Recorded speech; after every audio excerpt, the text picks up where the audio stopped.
टोळी खरंच प्रभूला भिकारी आहेस किंवा भीक मागतोय असं बोलली होती का, त्यावरच आपण आज चर्चा करणार आहोत. कारण की जो प्रभू आहे, प्रभू त्याने तिकडे खूप बोवाटा करायचा प्रयत्न केला की हे जे टोळीवाले आहेत ते तिकडे सगळेजण माझ्या अंगावर आले आणि मला ते म्हणतायत की हा भीक मागतोय, कॅमेऱ्यासमोर जाऊन भीक असं करतोय. म्हणजे या संपूर्ण गोष्टीच्या प्रभूने तिकडे करायचा प्रयत्न केला ना, त्या अक्षरशः चुकीच्या आणि खोट्या होत्या. का असं मी बोलतोय, कारण ज्या टायमाला सगळेजण त्याच्यावर चढत होते, ज्या टायमाला सगळे त्याला टॉर्चर करायचा प्रयत्न करत होते ना, त्या टायमाला तो खूप प्रेशराईज झाला आणि तो तिकडे जातो पहिले त्या काट्या टीमकडे आणि काट्या टीममध्ये जाऊन सांगतो, हो हे बघा मला सगळेजण जे आहेत ते येऊन तुमचं जे काय ते वापर करतायत, यूज करतायत, असं हे बोलतायत, काय आहे ते सांगा, तुम्ही काय वापर केला माझा हे सगळं सांगा त्यांना.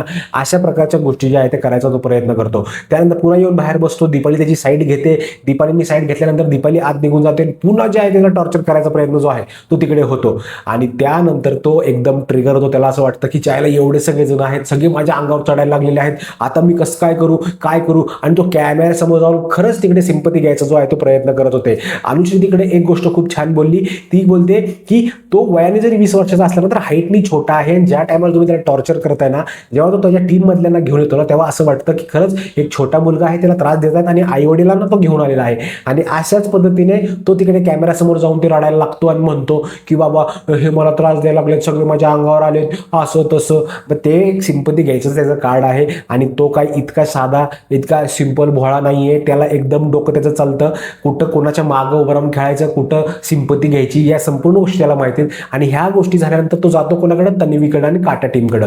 तिकडे जाऊन बोलतो काय, नाही ते मला म्हणतात की कॅमेरासमोर जातो आणि भीक मागतो. अरे कुठल्याही काटाच्या टीमने जे आहे ते भीक हा शब्द वापरलेला नव्हता.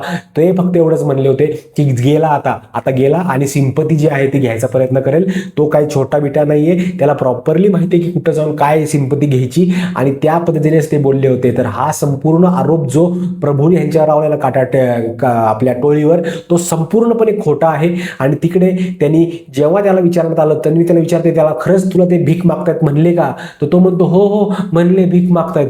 आणि तिकडे जाऊन जेव्हा ती भांडायला आले यांचा काटा ग्रुप टोळीसोबत, त्या टायमाला स्वतः प्रभूने एकदाही तो शब्द जो आहे तो काढला नाही. तो म्हणतो ते तू कॅमेरा समोर असं करतो. म्हणजे विचार करा, काय प्रभूला गेम खेळायचा होता. इकडचं तिकडं करावं माणसाने, पण जे ऐकलंय तितकंच जाऊन समोर बोलावं ना, त्याला प्रॉपर एक गेम म्हणतात. उघं काहीतरी तिसरं चुकीची जी गोष्ट घडलीच नाही ती जाऊन सांगायची म्हणलं ना की पूर्णपणे प्रॉब्लेम होतो. आणि नरेटिव्ह सेट करण्यासाठी जे आहे ना, ते आपला प्रभू आहे तो काम करत होता, पण तिकडे ते झालं नाही, उलट त्याच्यावरच गेम जो आहे तो आला.